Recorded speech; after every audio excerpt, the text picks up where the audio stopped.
Okay guys, back on the little Turbo Ranger here, and it's rear suspension day. Now, I decided to go with the Calvert rear suspension setup for the leaf springs on the Ranger.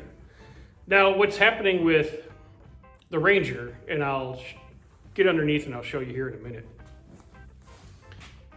But under power, especially since we've added boost and everything in the last year, once it really starts to build the boost, the rear axle is starting to come out of place and not square with the frame and the body. So it's pushing very, very, very hard to the left. Kind of dangerously hard on the last run we made when we made like 14 pounds of boost.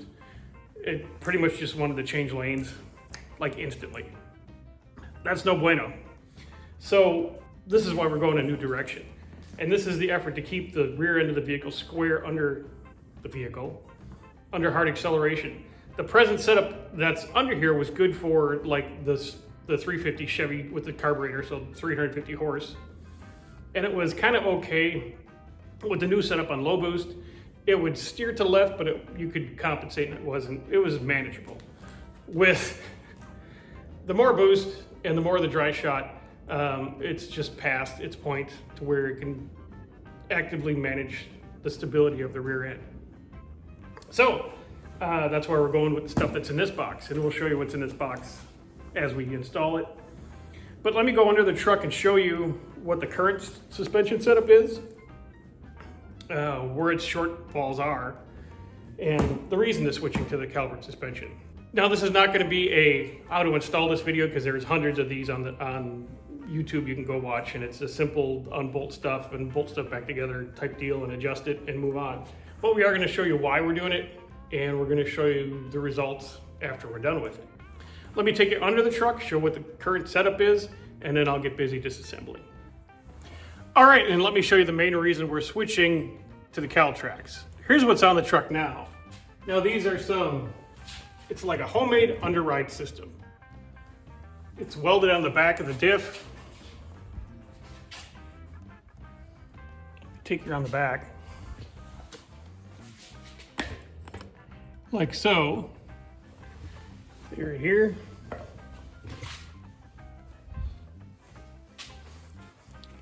And they come together, and you have this small bar, which is welded to the diff, and then this bigger bar that runs to a double shear flange. Now, you can see where this has already twisted the frame, and we've beaten it back into shape, and even with the reinforcement, it started to bend it again, and these double shears are just, there's not enough strength in these Ranger frames to do a setup like this. And also, these bars, every time you run them, they get a little more bendy. And you can see that they definitely are not straight anymore. You can see the gap in here. You can see the air through there. And these have been, beaten back down after kind of every race, because they do get bent up, and then it pulls worse to the left. So,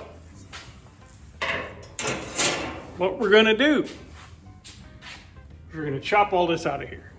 Right, we're gonna leave it attached while we disassemble the rear end, so the rear end doesn't move around too much while we have the wheels off and the springs out and stuff like that. As soon as we get the bushings changed in the springs to the solid bushing, and it bolted back on the axle, we'll cut all this off. Cut all these off, see I've already pre-loosened a lot of this here. So, that's why we're going with the Caltracs, because tired of this thing going hard to the left and trying to hit the wall at 100 miles an hour. So, let me get busy. Let me get all this disassembled. I've already sprayed it all up with WD-40 a couple days ago, so all this should come apart relatively easy. And I'm kind of curious to what that 40-year-old front leaf spring rubber bushing is going to look like when we get it apart. So, hang tight, guys. Let me get this all disassembled, and we'll show you what we got. And that's what it looks like when you have the purchase going off the leaf springs, and you let your rear end down so you can take the springs out.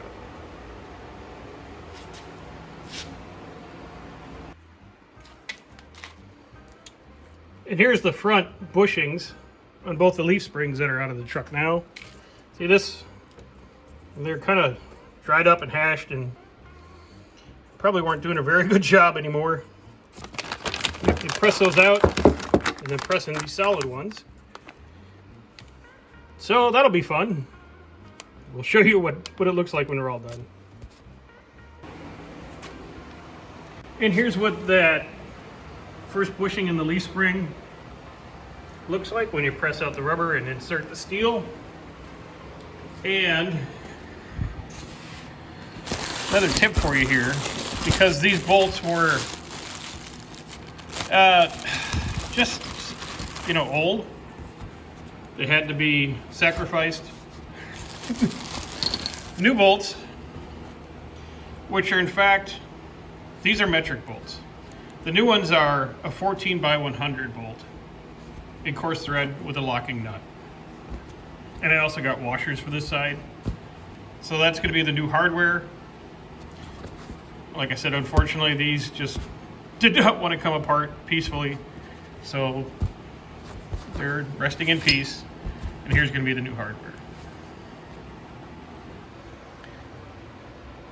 This is how your front hanger should look when you do your install.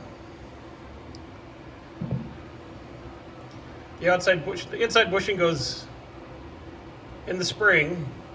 You put the bracket over the spring. You install your inner metal bushing, and you put your bolt through. All right, you tighten it up when you're all good and secure, but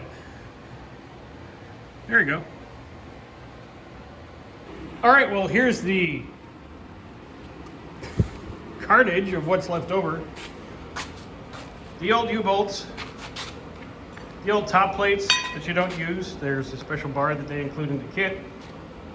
The old rear lift bars, and the bolts and nuts and everything that we had to cut off.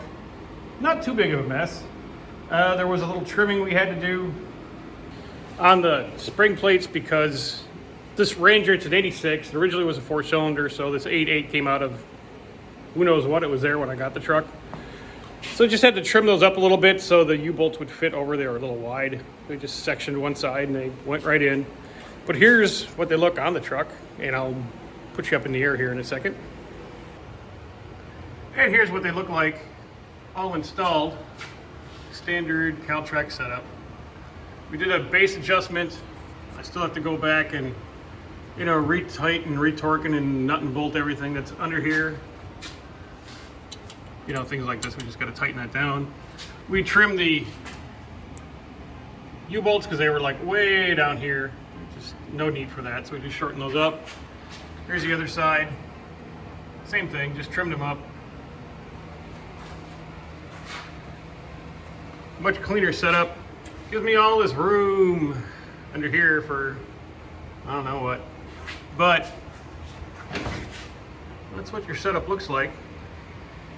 And then we'll get to testing this here in a minute. It's going to be on the next video, but I'm expecting some real good results out of this setup. So that's going to be it for this one, guys. Appreciate each and every one of you.